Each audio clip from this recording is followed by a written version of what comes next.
Hello mga palangga, manahi ako ng sapin ng aking kutson kasi nabuta sa karampa ng mga pusa.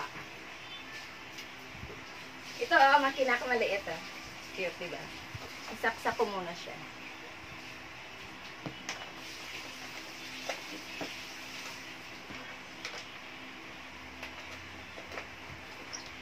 Ito ang kanyang apakan. Ayan. Tapos, saksak natin siya.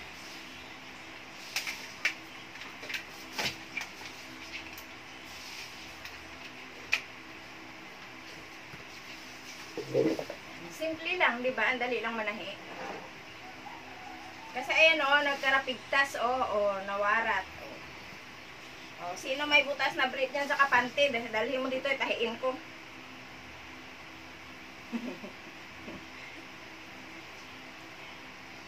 Ito, mga sapinto ng mga sapinto ng upuan. Ito, mga sapin ng sopa. Ako lang nagtahi niyan. Yung lang, gumawa nung una, ito ako nagtahi nito. Ito nung una, pinatahi ko dun sa kumpare ko. Yung sapin lang tinahi niya. Yun. Tapos, ginayahan ko na lang yung pattern niya.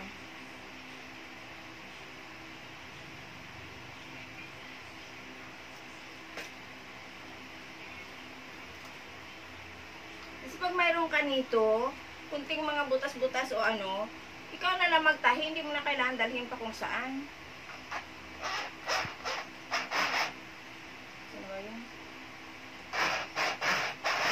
Ito ang kanyang atras abante, ito.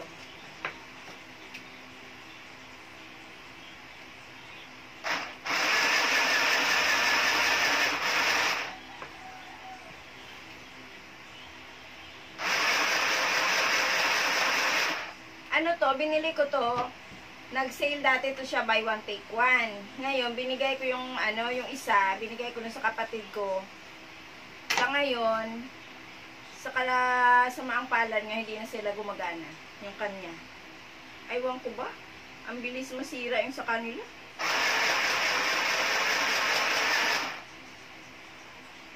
Ang talagang sa akin, ang tagal-tagal naman masira.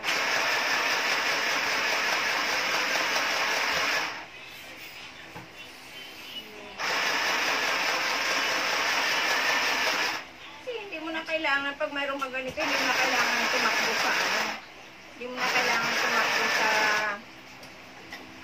hindi mo na kailangan pumunta sa mga patahian para magpagawa, ikaw na lang gumawa. Nakatipid ka pa, di ba? Maladali lang naman gawin. Wala nang butas. Di ba? Ay sus. Sino ba isang butas kanina dito? Ayan hello, ayun diba? Tatahiin natin.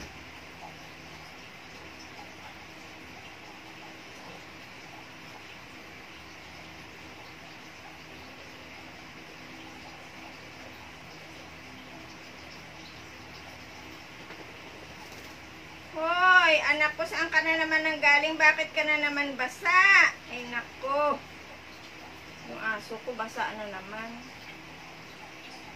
Saan ba ito nang galing? Ang hirap kasi tahiin ito kaipit-ipit.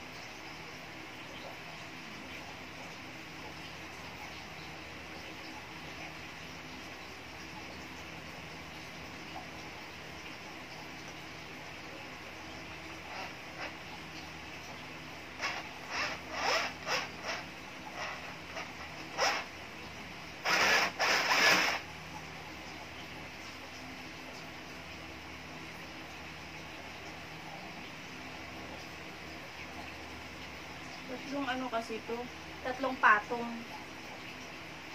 Kaya mahirap pa daan.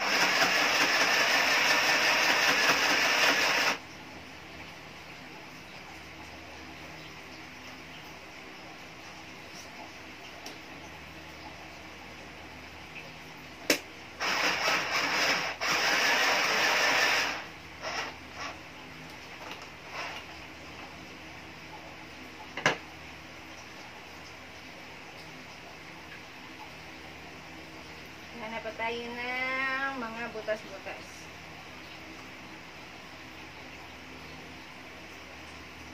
Tinanggal ko kasi yung comb, binilad ko doon sa araw, sa labas kasi ang ganda ng araw.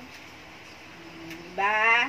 Oh, nakatipid na ako ng magkano ngayon pag nagpa-repair ka, 50 pesos yata pinakababa. Di nakatipid na ako, diba mga guys? Love you all. Don't forget to follow my page. Love you. Ingat tayong lahat.